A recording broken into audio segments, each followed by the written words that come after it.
Are you ready? Let's do it. Are you ready? It's live. Are you ready?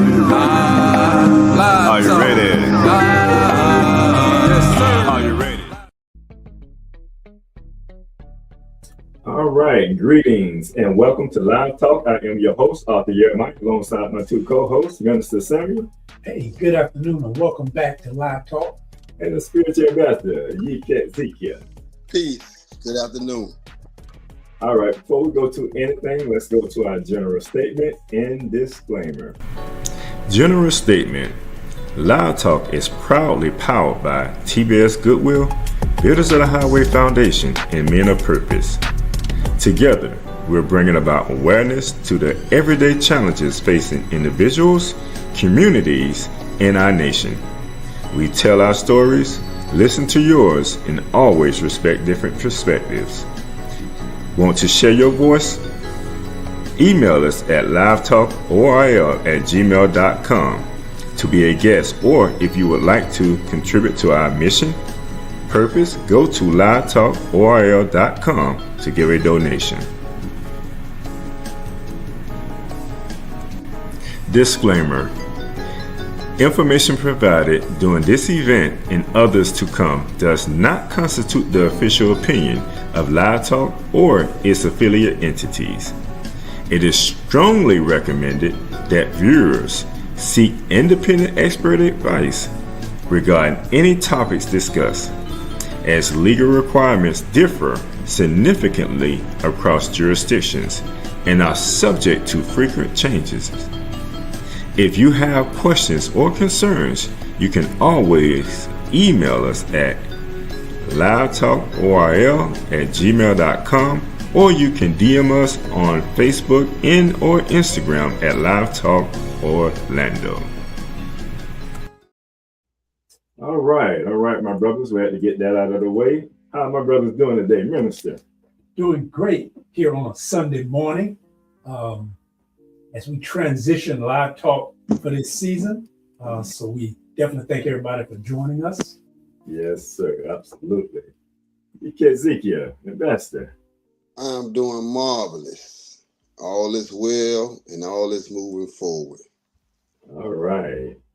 And I have to say the same. You know, we changed the times of the show. We used to be on Saturday. Now we're back on Sunday.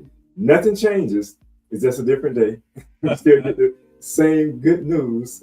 But it's definitely a beautiful day. They said it's supposed to get a little cool here. Got some rain coming in. I heard it rain. It was getting cloudy. I mean, in the morning, if it rains, temperature will probably be dropping again. Right, man. So we have to go deep back when you put those jackets, if you're Floridians, them jackets you put way back and thought it was over with, you have to pull them babies back out. All right, so family, we hope you pray that you're doing just as well as we are. We're just going to give you a rundown of the show today. First, we'll have the minister word of today. Right after that, we'll go to a commercial break, and then we'll come back with our main topic. Our main topic is modern Black excellence, how we're redefining success today.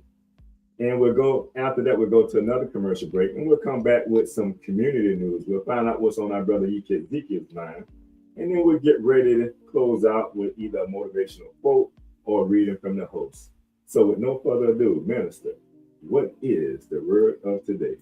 Okay, our word of today for February 22nd, 2026 is innovation or innovate. That's innovation or innovate. And it can be defined as to make changes, do something in a new way. It is a new device or product to introduce as new. Innovation can also be defined as the process of bringing about new ideas, methods, products, services, or solutions that have a significant positive impact and value. It involves transforming creative concepts into tangible outcomes that improve efficiency and effectiveness or address unmet needs. Some synonyms are invention, creation, novelty, product, establish, and launch. Innovation. All right, innovation, innovate. We're talking a lot about that today. So thank you for that word of the day, Minister. And we'll go to a quick commercial break and we'll be right At NOY Store, we bring culture, style, and wellness all in one place. Explore our collection of cultural apparel designed to inspire and connect. From t-shirts to polos, boldly tell your story. Need guidance on your journey? Check out our books written to inspire and support your spiritual, personal, and community growth. And give your body the care it deserves with our health and wellness products like natural toothpaste, soothing body butters, and more. We're always adding new products to empower your life so you can live with purpose and style. Visit noystore.com today, where culture, wellness, and inspiration come together. Shop at noystore.com. Welcome back to Apopka, where the biggest problem is still why all the farmland turning into commercial real estate. Some of y'all be really pissed about these damn tourists from Orlando. Of course I'm back at Rock Springs. I was just wondering why all the locals say the water's too hot, the rocks will cut your feet, and it's too dangerous. It seems beautiful to me. This is Journey Christian Church, growing just as fast as the town. Just don't get lost in the 600 people or you'll have to pray your way out. We're at Harmon on the Lake, and these apartments are so bougie. You cannot claim to have small town feel when it's all rich people that love to tell you they from New York. I'd normally go to Halls on 5th, but got recommended Propagate Coffee with a side of Let's Talk Drama with all the town moms. Time to put the fake friend mask on. Had to go back in time for this one. Remember when you got dragged here with your mom for the 6th time of the month? Little did you know you would miss this place. And now tax season right around the corner reminding us we grown up. Let's be honest, none of us ever know if we did it right. That's why I go to Scott & Associates accounting firm right here in Apopka. Scott & Associates been doing taxes for 19 years, which means they're one of the only firms that explains it in English, not that IRS fear language. They give every client $1 million audit defense. IRS pulls up, these guys pull up harder. They're the only way to go this season. Make the phone call. And remember, y'all, when it comes to taxes, you can always count on Scott. Peace. All right, don't forget that now. When it comes to taxes, you can always count on Scott. It's that time. It's that time of year. It's definitely that time of year. And it's heating up. Because it's getting close, what, February? Yes. It's like March, April, it's heating up, guys. Don't go it alone. Right. You can run into a wall. Yes, sir. That wall can knock you out. You better believe it. You better have a defense behind you. But yeah, so we are still in Black History Month.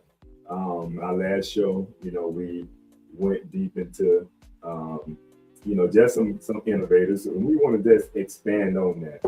And today we're going to be talking about Black Excellence Reloaded, winning on our own terms. So we heard the phrase Black Excellence all the time, but today we're asking, what does that actually mean in 2025?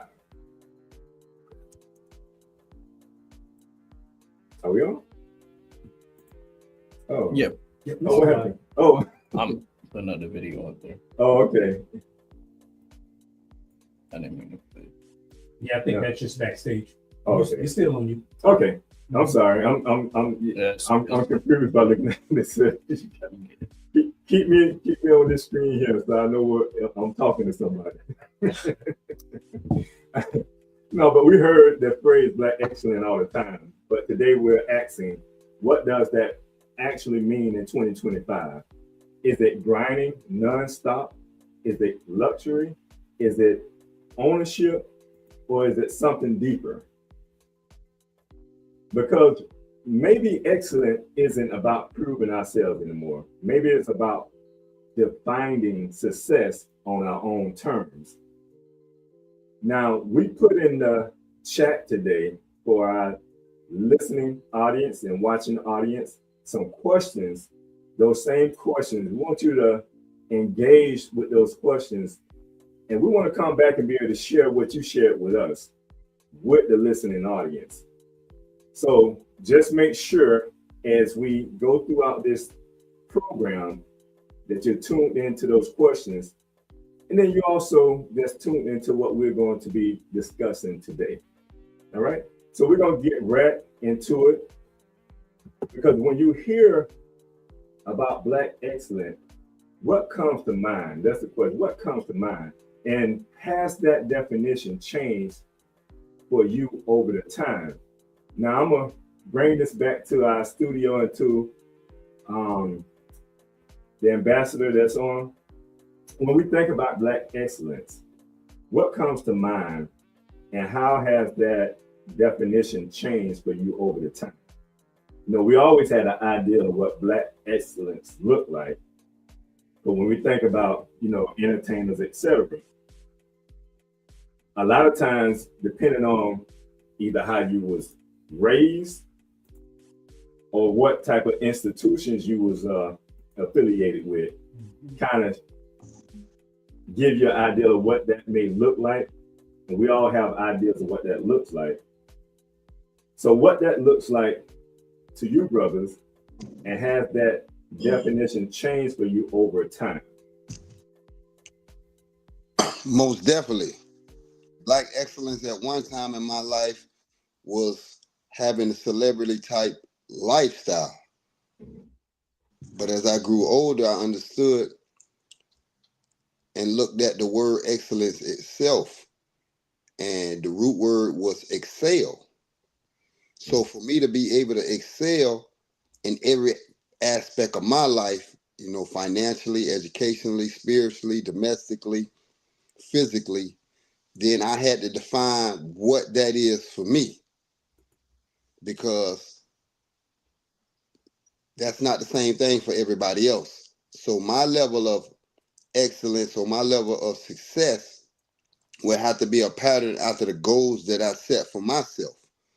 And since I'm constantly redefining myself, I'm constantly evolving with all the new information that I inculcate on a regular basis, then my excellence is ever shifting.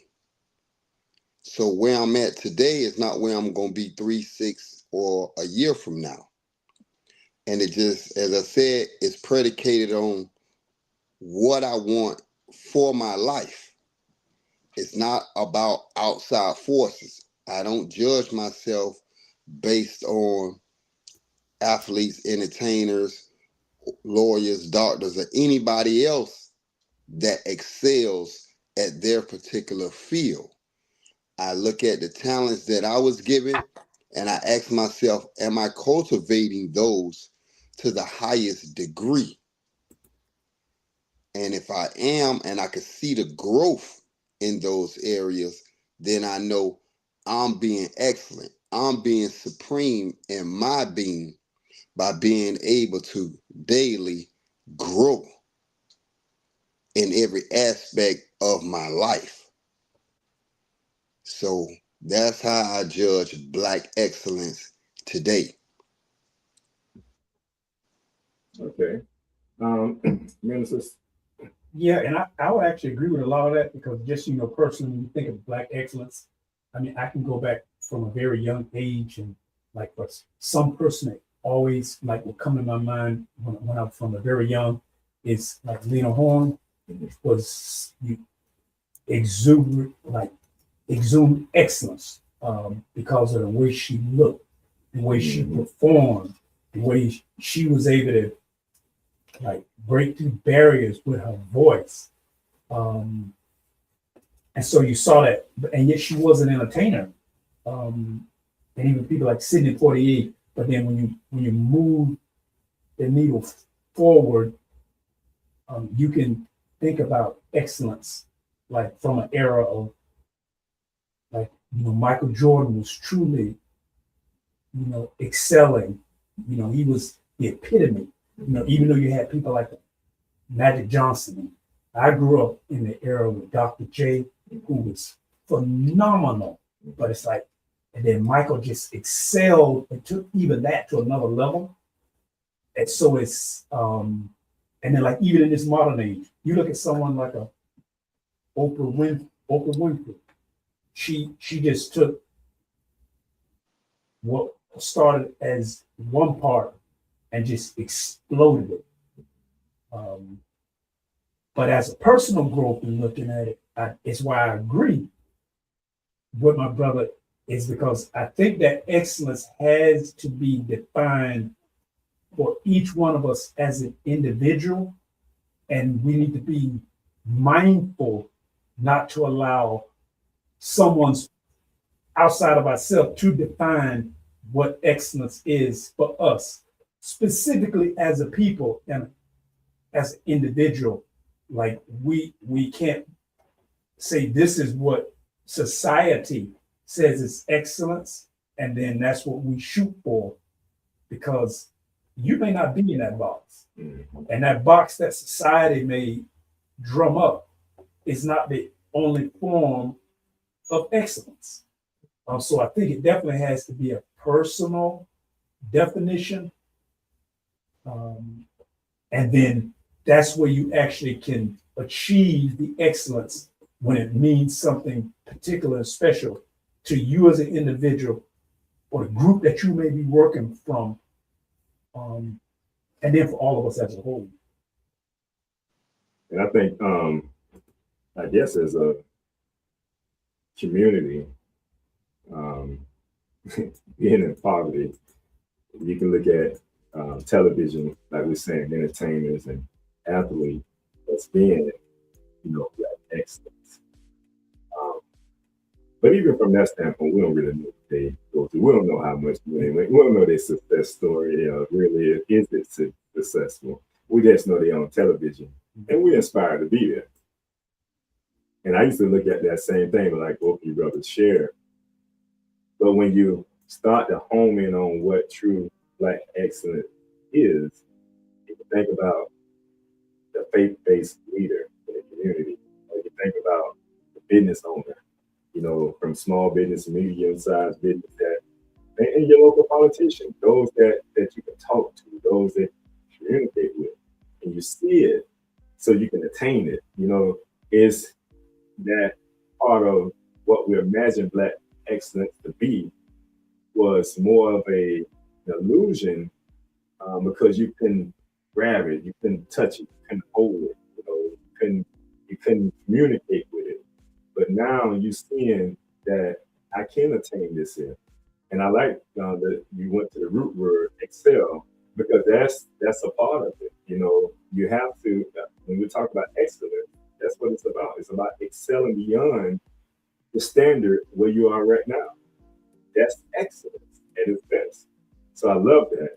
I love the comments that we shared. And when it comes to that, just thinking about that, and it's just a follow-up to that, because I was taught to abide, just understanding the importance of studying. We talked about the most honorable Yami last show, who was one that inspired me when it came to that, and just understanding that, because someone has to be able to direct you in that path so that you can get that knowledge or understanding to understand or overstand the process of excelling. Who was that one, maybe in you brothers' lives, that kind of gave you that gauge, like that different mindset of definition of what excellence truly is? Well, for me, it was I have an auntie, and she was a world-renowned track coach. She excelled. She broke numerous records as a black female coach. So growing up, she would come and she would instill in me wisdom that allowed me to see that I could rise above my circumstances. That according to the work that I put in and the grind that I got on, that I could accomplish anything in life. And every time I saw her, spoke with her, that fire was lit, because she was a living example of that right there. coming from living in Mississippi in poverty in the 60s and 70s to growing up and having world-renowned fame. So it let me know that you can go as far as your work ethic takes you. So that was my immediate live example of what Black excellence looked like. Mm. And go ahead, Minister. You know, and I have a lot that Right. that have helped inspire me. Like I said in the last show, we talked about, you know, the impact that most honorable Yahweh had, and that was like kind of magnanimous. But even before that time, I can remember, and it's been a long time, my third grade teacher, and I don't want to misquote her name, but I can picture her in my head. And I mentioned her on another show, but she was a math teacher. And she instilled in the students, and she was able to say this at that time, but she said it with love, but even though she was stern, that you have to be 5 times, you have to be 5 times better than your white counterparts if you go succeed in this country or in America. And it was allowed to do this. That's why I don't want to name her either. Mm-hmm. They used to use ruler, and if we was messing up, or she would come out with that ruler, she would crack you on your knuckles, and it would get your attention. Right. And that's what she would say, because you have to be 5 times better. So I'm not going to allow you to fall behind, because you're going to have to do this. And then moving forward, I mean, you were there yesterday. I graduated from Jones High School, which is a predominantly Black high school here. And it is like a mega school. For anybody from Orlando, Jones High is phenomenal. We have a Tiger Pride.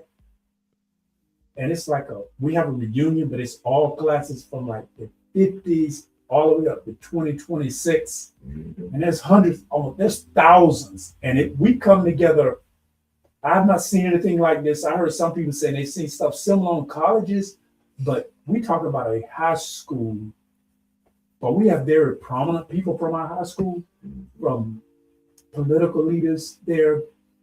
But I remember another math teacher, and her name was Barbara Burns, and she exhibited excellence because she not just exhibited and demonstrated it, but she required it from us. And it was like one of those things that she came out and she's like looking and talking to all of her students. And whether she realized it, I hope she realized it, she inspired a whole generation of us to be better and to be more, because it was about what you can do and to excel, not just be average, but to excel. Now, I mean, you took me back a little bit just sharing that. And I remember my math teacher, it was 6th grade, still in elementary, but his name was Mr. McCall. I remember him vividly because he would always give us like those 50-cent coin. Like that was a motivation. And he understood how to motivate children, especially us.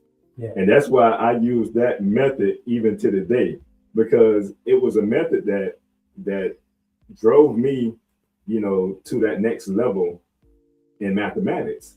I probably didn't care as much, though males normally are a little bit more savvy when it comes to numbers and dealing with math than, the females. But it was just one of those things that really motivated me. And he kind of gave me, shared with me something that a lot of the teachers didn't share with us. But he knew that because he was, Black himself, but he was able to connect with us. I was in a white school, because, that's when everything was being. They started busting. Right.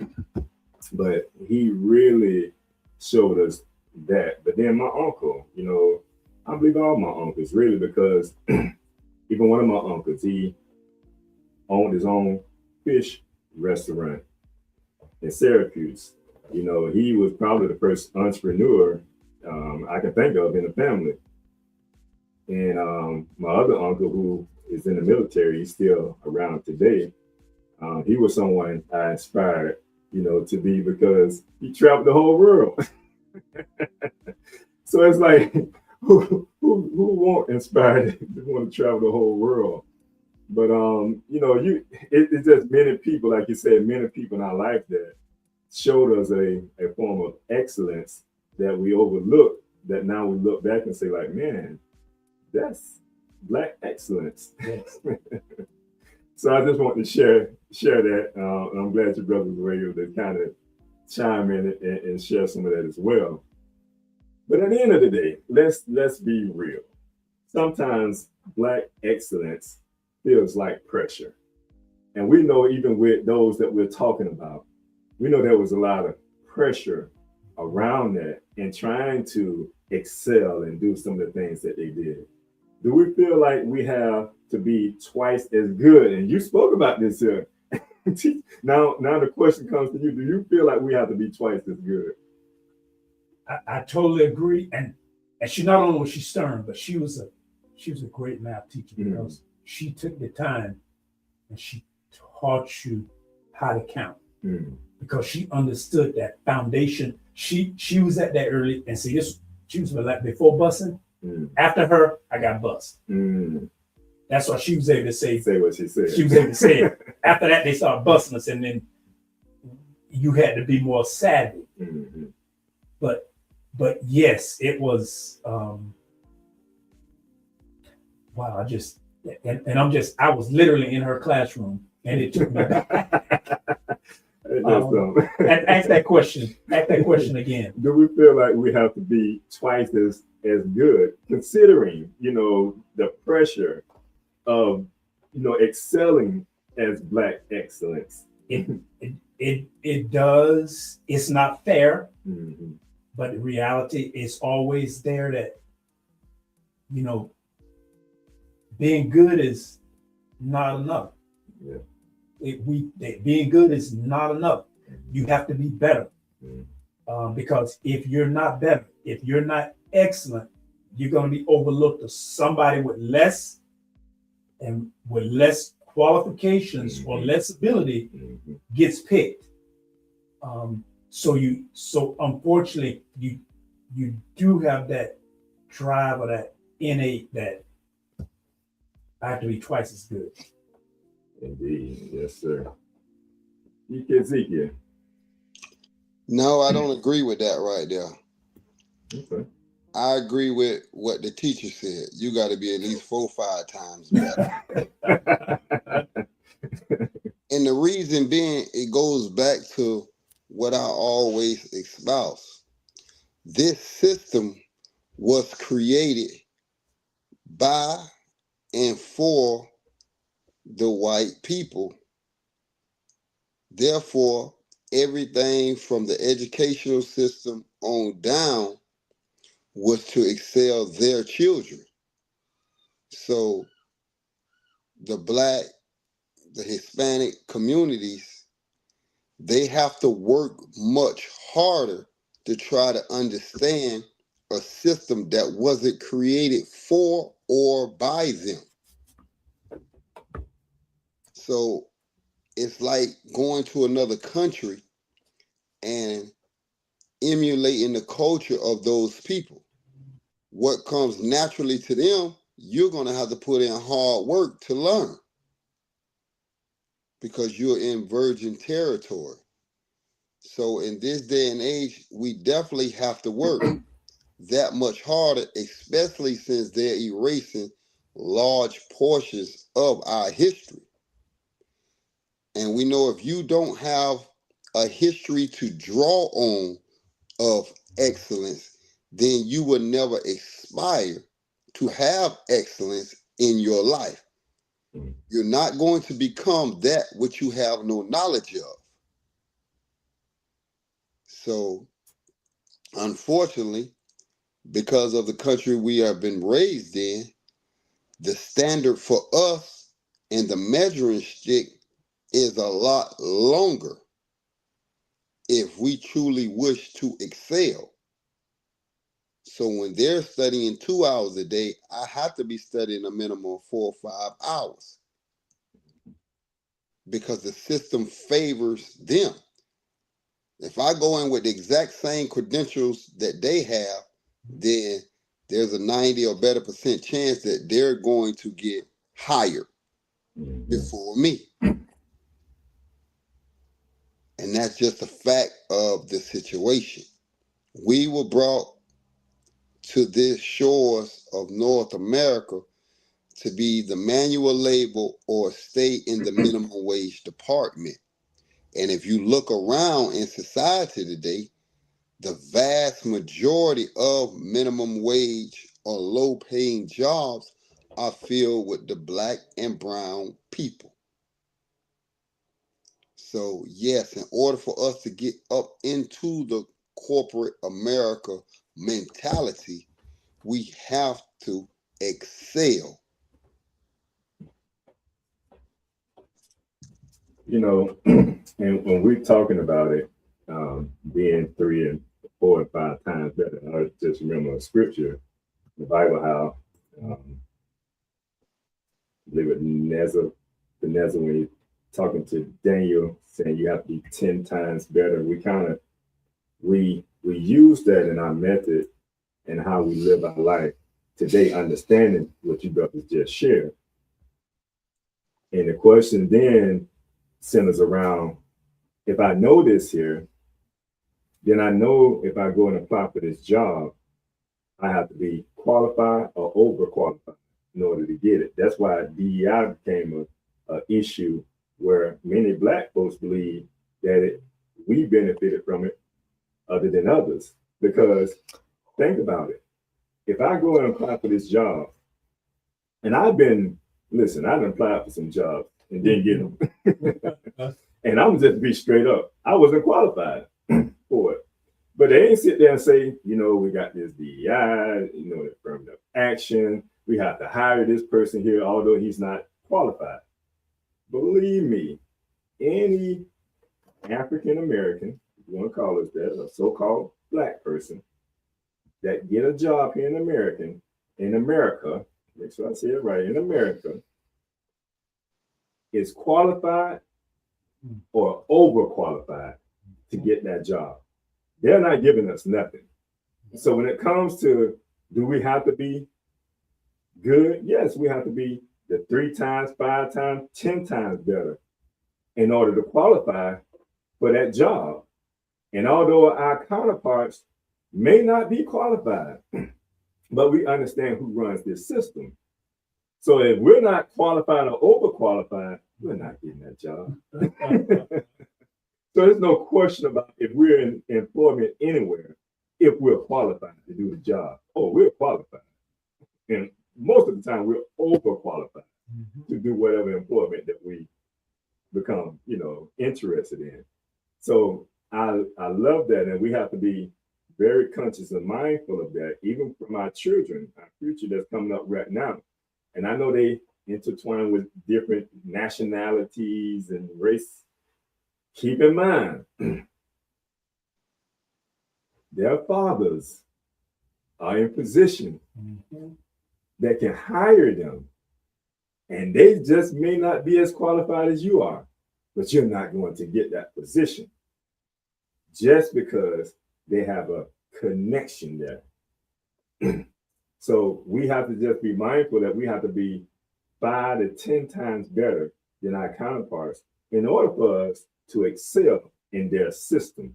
So I do agree with what my brothers are sharing, and I'm kind of looking right at my son audience when I'm saying this. Because I want them to understand that it's very important we teach our children this, because they're just, I was talking to my grandson yesterday, and I said, son, there's certain things that you cannot do.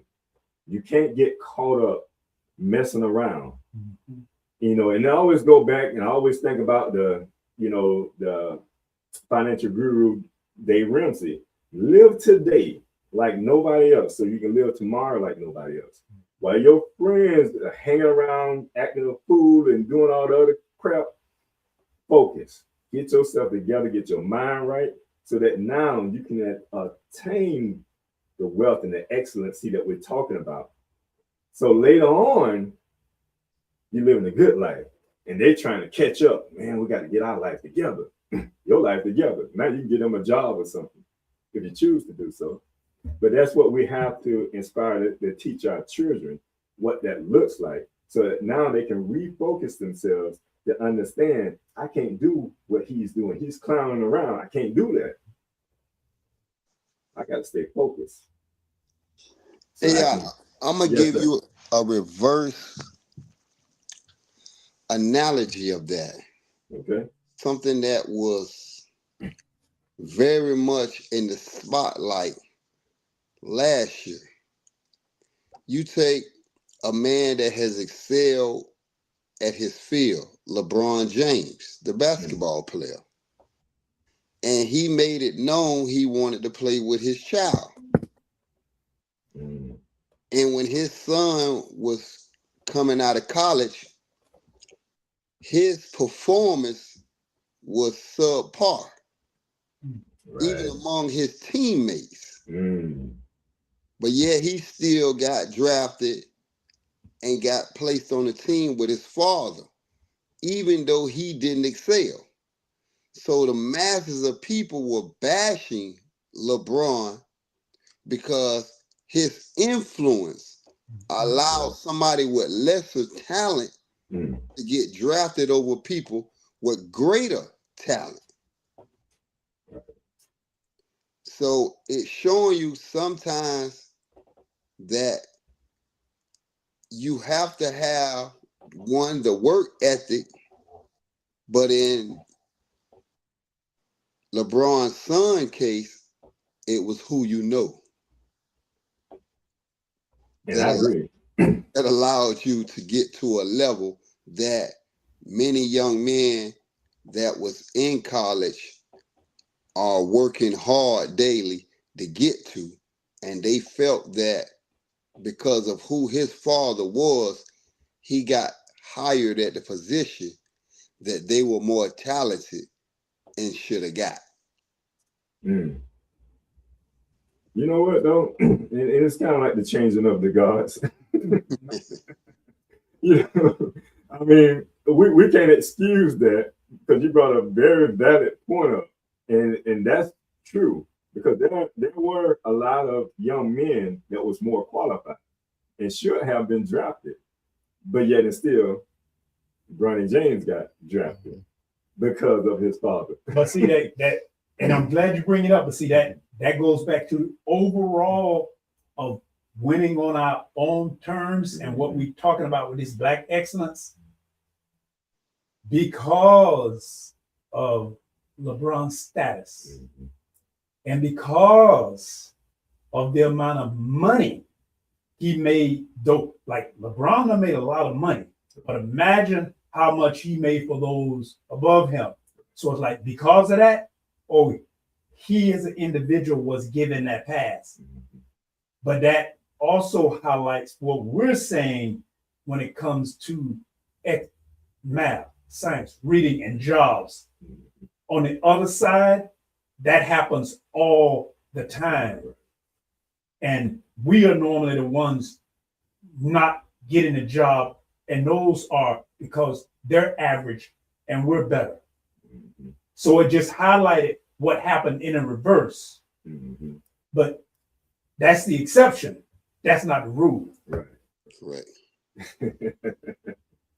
Hey, brother, do we have any comments coming in? Okay. Just want to make sure I don't overlook no one. Yeah, I was looking for them. Okay. All right. So no, man, I think that's hot. and I love that. And I love that you was able to just identify that and be able to share that, because that's one of the exceptions. And we don't know, as I say, changing of the gods, as we start to, become more, prominent in the things that we do, you'll start seeing some things change, but we still know who's at the top of that, who just gave a pass to that, right? Yes. So when we and that pass, do you think it was only because of his talent, or did it have something to do? This is American cap with the amount of dollars. Oh, definitely. He has generated. Right. Capitalism at its best. Because if he hadn't generated that kind of money, that wouldn't have happened. Right. He wouldn't have got that pass. And because they know they want to keep him there because his name sells tickets. Mm-hmm. His name means money. Mm-hmm. So they smart enough.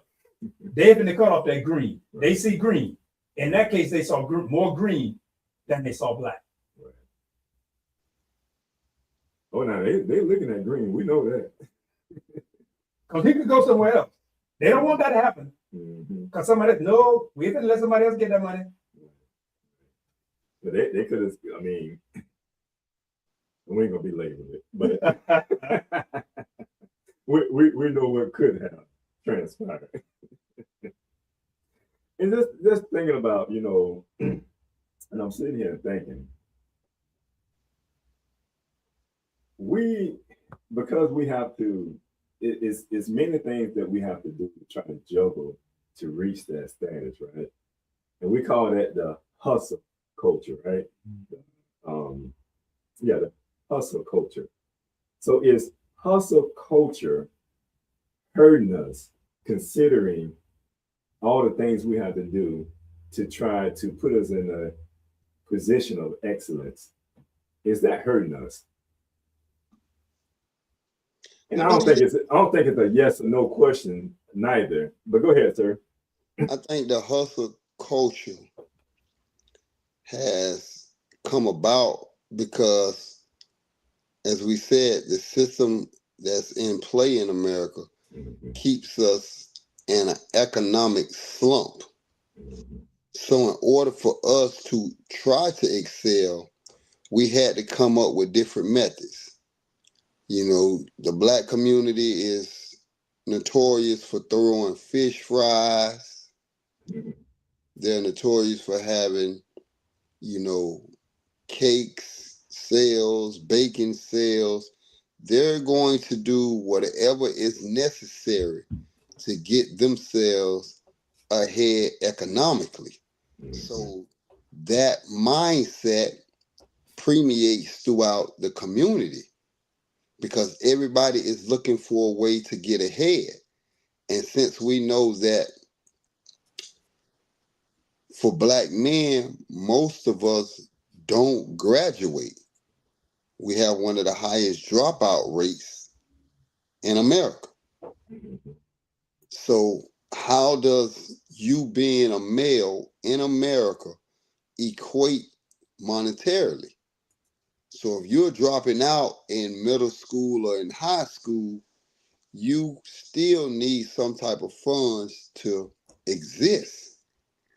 And since you don't have a trade, you don't have a viable skill set that would translate monetarily, then you have to come up with some type of hustle to support yourself until you reach a stage where you can get a skill set.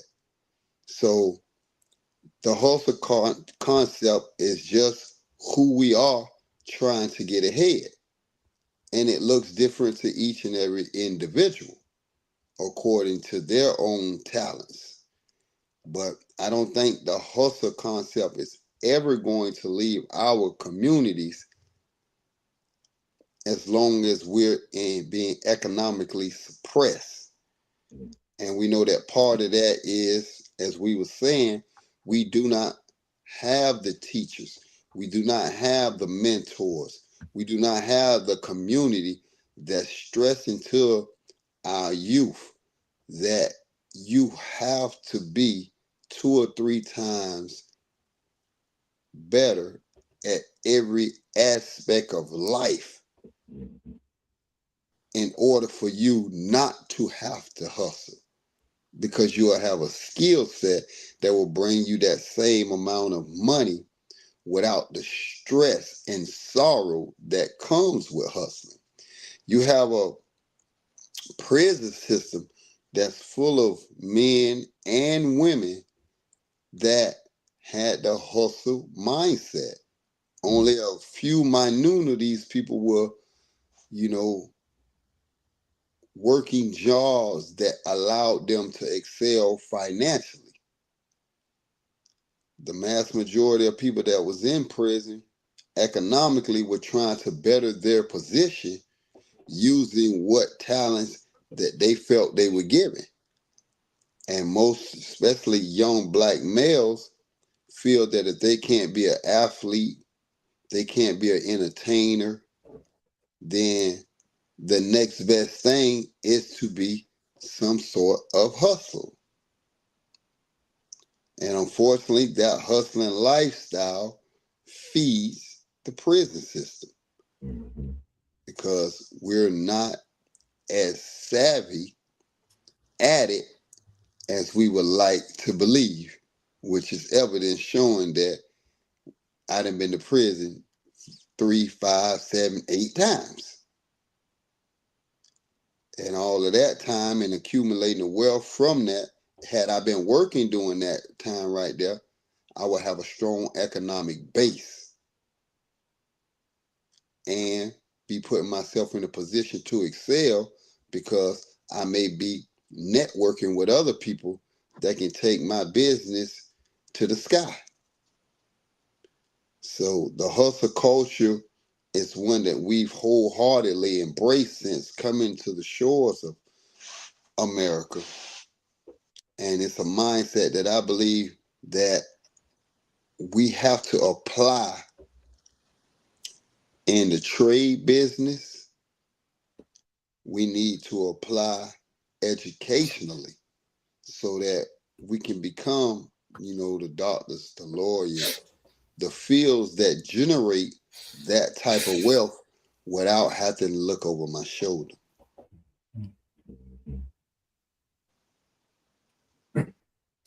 Yeah, I would say it is definitely can be a two-edged sword because like we're talking to be 5 times better, sometimes you got to give more in order to just get to the same level as others or to maintain.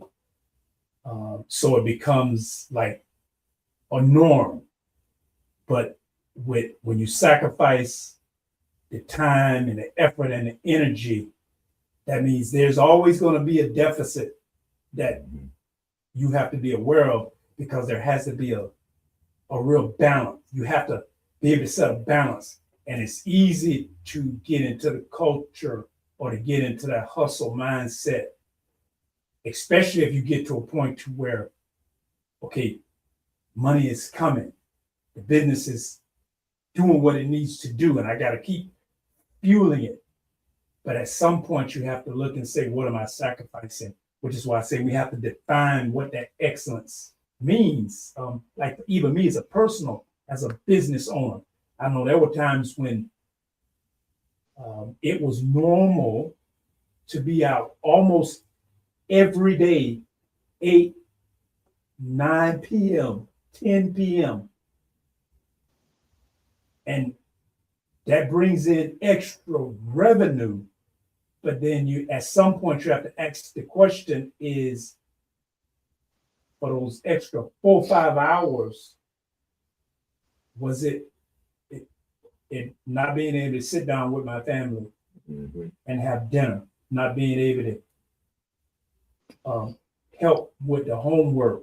It's like you have to give up something, so you have to find the balance because we know if we do just like our counterparts, it's never enough. So we got to do more than our counterparts. But then there's where we can suffer. That's why the prison system is as it is, because our success comes at a cost. Like if you look at the culture, for example, in the music industry, we have, with Tupac and Biggie, probably 2 of the most talented that were out there. I think, culturally, we'd have been much better for them to still be here. But that whole hustle culture, we no longer have them. So it's like there's a give and then there's a take. And we have to define the excellence so we can find a happy medium without it consuming us. Yes, sir. Great points. And I'd say the same thing. I think we're kind of saying the same thing, yes and no, because we know opportunities are still hard for us to come across.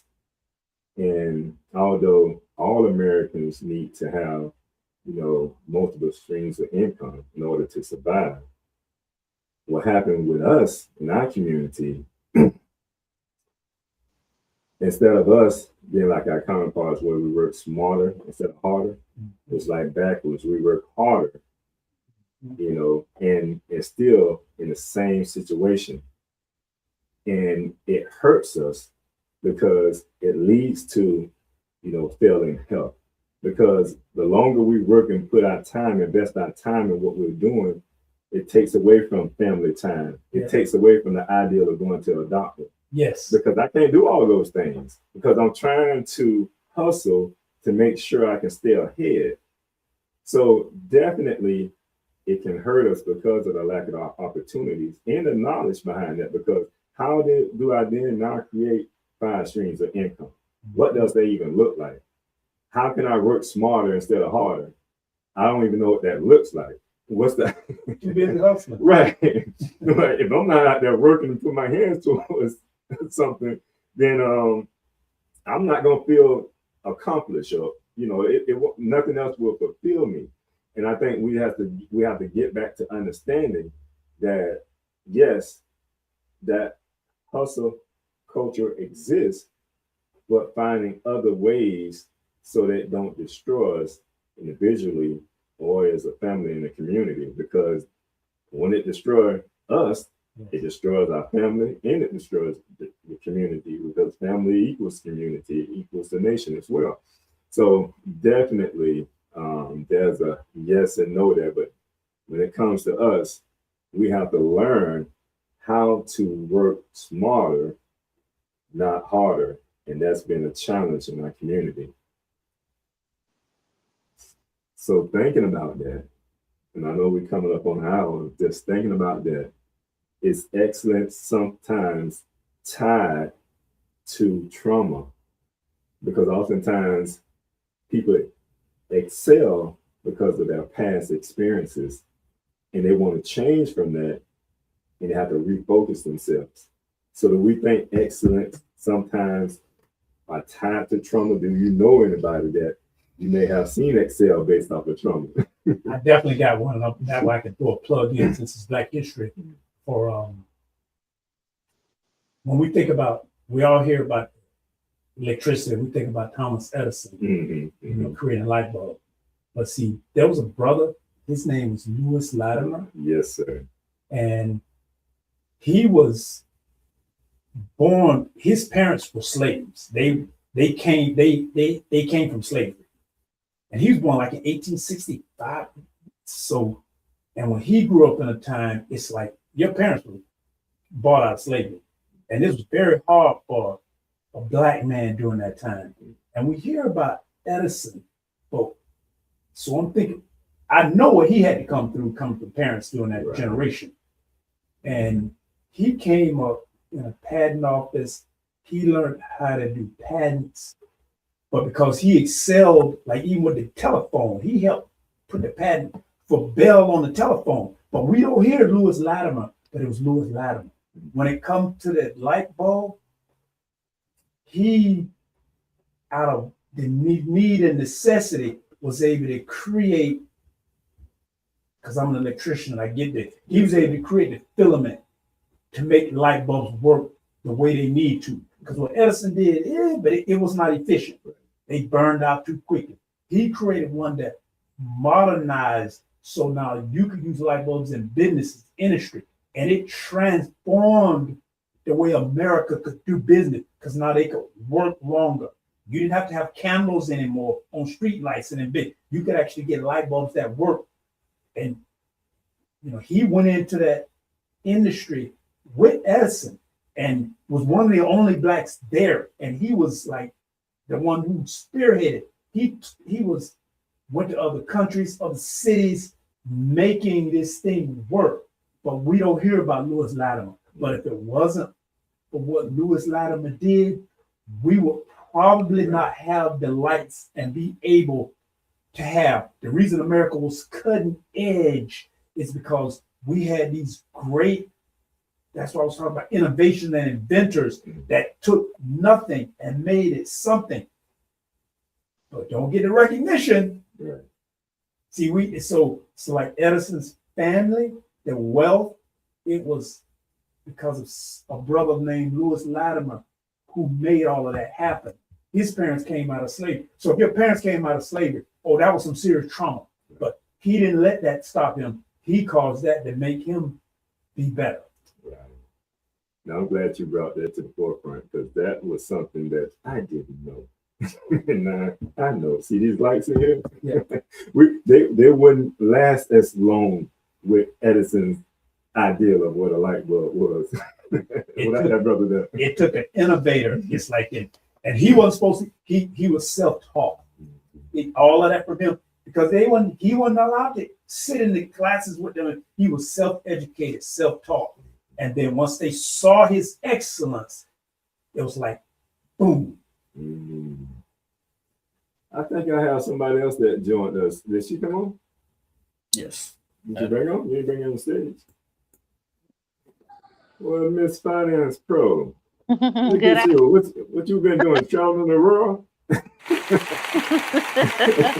Not quite yet. Not quite yet.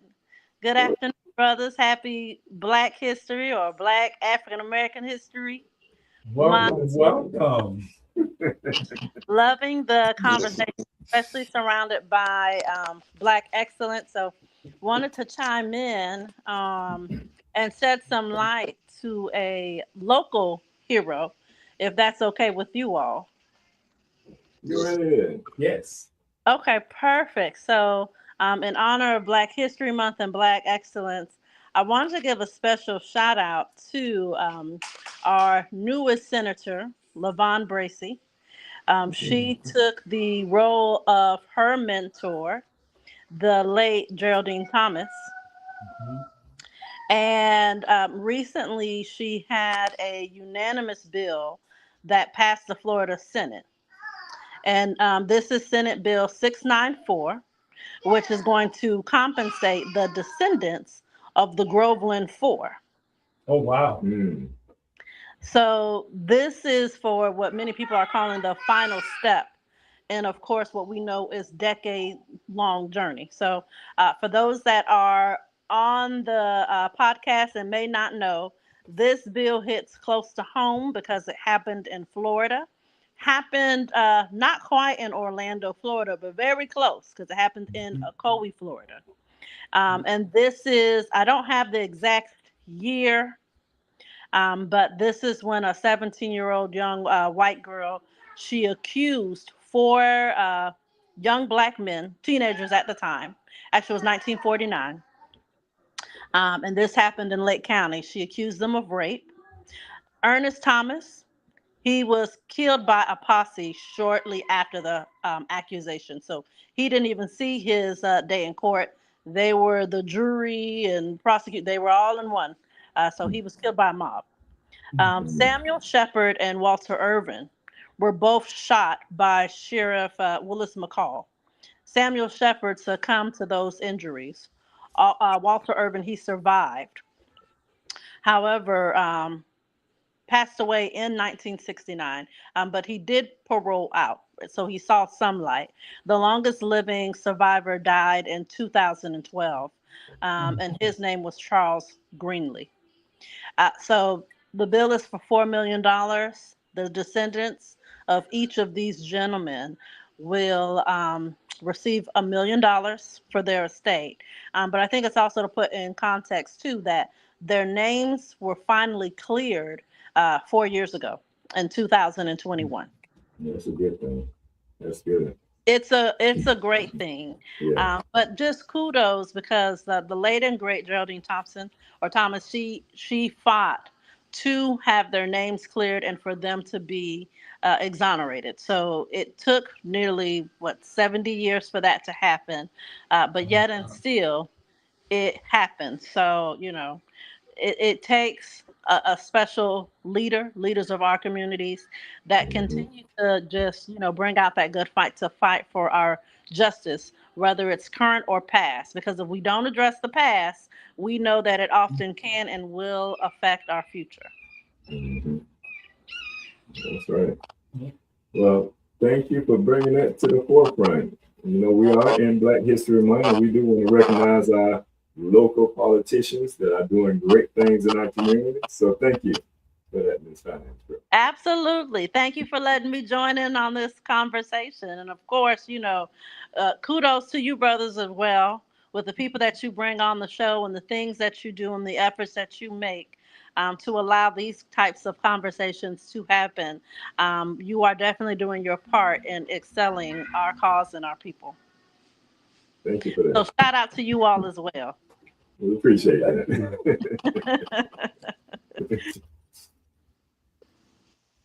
Well, we was talking about, and I don't know, you hang it. Oh, she took off. She's back. Oh, no, she's gone. Okay, yes, sir.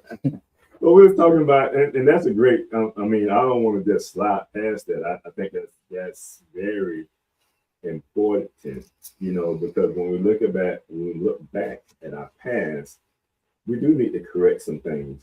They correct their past. The Jews what happened? The Holocaust. They went back and hold some people accountable. Yes. Why not go back and do right by people that you have done wrong to? So I'm thankful for those that we put in office as leaders to do the right thing, and focus on the things that really matter to us and even to you, because obviously it's a passion to that person to take that initiative, and as it passed along, like she said, our sister passed, but she picked it up and took it on home.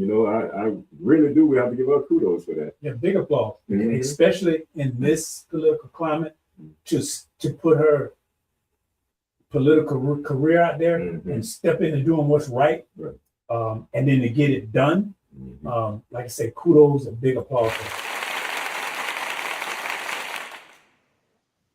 And just speaking on that, I know because I know I didn't have you to chime in on this last question. Comment on this last question in regards to excellence and how it's tied to trauma.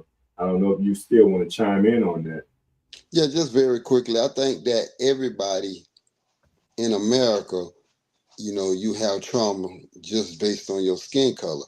So anything you do in life to be productive is coming out of some type of trauma. Whether, like a lot of athletes say that, they got tired of seeing their parents or their single mother starving. So they wanted to get her out. So the trauma of just day-to-day existing in this America is there. So anytime you put your foot forward to even hustle or grind in any field, it's that motivating factor to change your condition and get out of the hood or get out of that perilous situation that you were immersed in just by being alive. It's trying to make me think about, I have two nieces, and I do believe that, excellence can come from trauma, who dealt with a lot of trauma in their life, who has crossed a lot of hurdles to get where they are right now.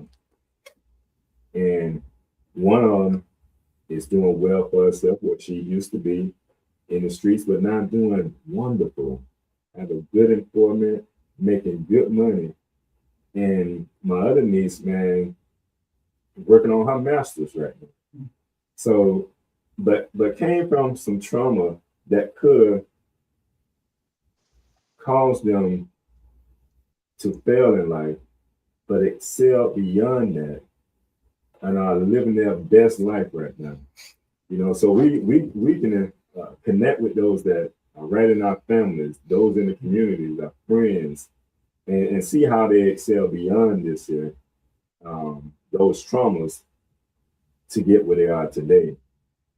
So definitely, we know success can tie into trauma. A lot of people, when they experience trauma, all they want to do is focus on what they can do to get past that. And a lot of times it's investing in, work with your craft or something. And next thing you know, it blew up and it's like, now I got a story to tell. That's my testimony. So yeah, definitely. What we at on time, sir? Overtime. We overtime? Okay. Do we have any comments coming in? We just don't want to make sure we miss no comments. No, sir. All right. All right. So our listen audience, we are going to listen and viewing audience. We're going to transition a little bit. We're going to go to a commercial break and we'll be right back. Welcome to my life where, yes, sometimes the biggest businesses in Florida ask me to come visit. They really got to start paying me, bro. We out here at Tampa, Boca, Orlando, Jacksonville, and I even sometimes make it to North Carolina, baby. With all that traveling, guess who has no idea how to turn those into tax write-offs, deductions? Wait, bro, never mind that I'm Bigfoot. I can't even read. Things get sketchy out here, not just for my personal taxes, but also my videos.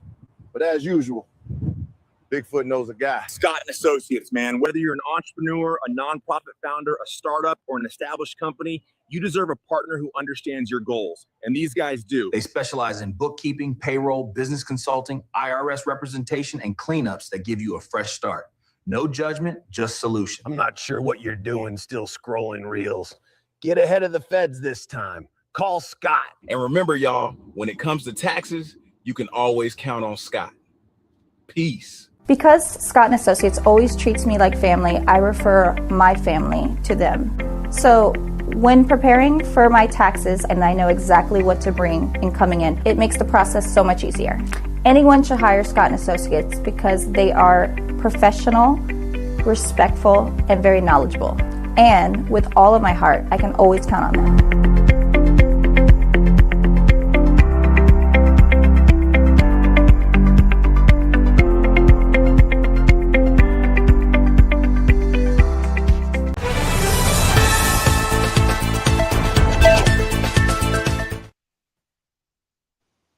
Right. So we're going to transition a little bit and we're going to see what's on our brother Ezekiel mind. Well, being that this is Black History Month and we were speaking about innovating, I was just sitting around wondering how many of the Black people, Latino people, or the white people are being innovative in order to change their condition. You know, financially, the mass majority of the population will be richer due to the taxes now. And I'm wondering, what program are you implementing to allow this infusion of cash that you're about to receive to start a process that will allow you to have cash all the way up to next season? We spoke back in December and November about how the holidays have a way of draining us of our cash and putting us behind the 8 ball. So I'm just wondering, what are people going to do with this influx of money that they're about to receive that will allow it to turn on its axis and continue to produce an overabundance of money throughout the rest of the year, so when those holidays at the end of the year do come back around, they don't put you in debt being able to purchase the gifts that you want for friends or family members. And being that, again, that it's Black History Month, we're looking at so many figures that had nothing. As the example that was given, raised in slave conditions, but yet was able to pull themselves up to become phenomenal men and women. So if we want to excel, what financial program are we implementing in our households that will allow us to stay out of the red. We know that as a person thinker, that's who they are. So what information, what knowledge, what wisdom are you acquiring that will allow you to begin to think on a superior level financially so that you can be or have the wealth that you dream of without the hustle, sorrow, and looking over your shoulder that come with being in the streets? I think that kind of ties into habits when I think about like habit. You know, I think our people been conditioned when you're talking about those that are getting refunds. We're looking at that poverty level, you know, individual that may get a $5,000, $6,000, or $10,000 refund. And when you're looking at their income, they only made $20,000 a year. So that extra $10,000 is like an additional $30,000. We know when it comes to living, depending on, you know, if you're, you know, either got like a Section A, or what is it called? It's a Section 8, and then you have, is it another one like 4C or Section 8? Yeah, if you have something of that nature, I mean, of course, you know, your bills may be a little less. And just to my brother's point, we do have to be thinking about how do we excel beyond this here? Because we've been conditioned based off of habits to go through the holiday time, get in debt, come to the tax time, get a bucks of income. For some people, they do pay towards getting out their debt. For others, they just stay in debt. And then they already have ideas of what they want to do with this money. And it ain't investing. So it leads right back in, and then that cycle goes round and around. And then if you teach your children this, they join right into that cycle and they keep going in a circle. And it's like you can be inspired by what somebody says, but true actions have to take place in order for you to change your condition. Oh yeah, no, I totally agree. It's like being on that hamster wheel, and if you put someone in a position and their finances are in need, and you give them a influx of cash, system is designed, like I say, those holidays, that's not accidental for you to get into debt and to spend during the holidays, and then shortly thereafter, big bro, Uncle Sam will give you some cash, but there's going to be hundreds of ads with shiny objects, and it's really designed to put that right back into the economy, which benefits, it keeps the engine flowing. It's not to benefit the individual. The majority will not get out of debt. Some will, but the majority will spend.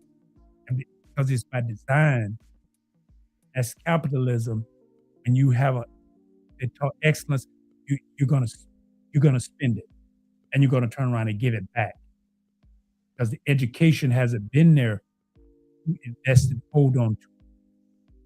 Because if you truly were doing it right, that's a credit that you didn't earn it. That's a tax. So if you truly were doing it properly, you wouldn't get that large of a credit, or if you did, you would automatically know to invest it. But most of us haven't been given that kind of education on dollars. Because even just looking at the average living, when it comes to paying your bills, like I say, some may be in some low income homes that they can adjust to whatever wages are coming in. They can pay this a little bit here, a little bit there. But the average, especially if you have dependents. So if you have 2 or 3 dependents, and you, whether it's apartment or a house, you got to at least be making $40,000 to $50,000 or more a year just to keep up with, just basic expenses to make sure that you're living. But if you're making 20 or 25, that $10,000 become additional income to help you get through the year. So the idea behind and trying to invest that is like, can't afford to invest it. That's helping me get through the year. So it's almost like an additional income that's not being taxed because it's needed. So now your income, where it was 25 with your employer, that extra 10 is additional income. So now you make $35,000 a year. But still you're dealing with the same old habits, getting in debt during holiday time, and then you use it, and that becomes a part of your expense as well. So to my brother's point, when it comes to that, we have to change some of the things that we're doing and be okay with it. I mean, we can't always please, Billy and Sue. I mean, sometimes they have to understand what we're going through. We talked about this in the show. Like, you got to sit down with those children and say, hey, listen, this is where we are. This is what we can do. No, they ain't going to understand, but because they're going to be like, Daddy, give me this here. Dad only do that once a year. But Dad, the whole other time throughout the year. Once a year, he came through like he's Santa Claus. And so, I mean, that's another part too. And our brothers have to step up and just understand that even if you're not with the woman that you had the children with, that you have to be more consistent in giving. And even if our brothers have the children, sisters, we have to be more consistent in giving to that, because we have to understand that there's a need there. And we have to be able to do that together and not just allow one person to take on that burden, because it becomes challenging. And yeah, it can hurt a child, I wanted Christmas when I was coming up. We couldn't afford Christmas. and it has nothing to do with me not celebrating Christmas today, but it's just, as a child, you don't understand unless somebody teaches you. And as I got, more conscious of that and learned that, and I had to teach it to my children, they got it. They understood it. They understood Daddy wasn't doing that, wasn't participating in that. But I love you, and I do other things for you. I'm not doing that. Because I didn't transition beyond that, because I understand what that's all about. Anything else on this, sir? No, sir. Excellent points. All right. Well, we'll get to that point where we get ready to close out. And since I went your way, sir, I let you go ahead and close out first with the last words. Again, as Black excellence, put yourself in the position to excel in every aspect of your life, and use that as a model for your children, your family, and your friends.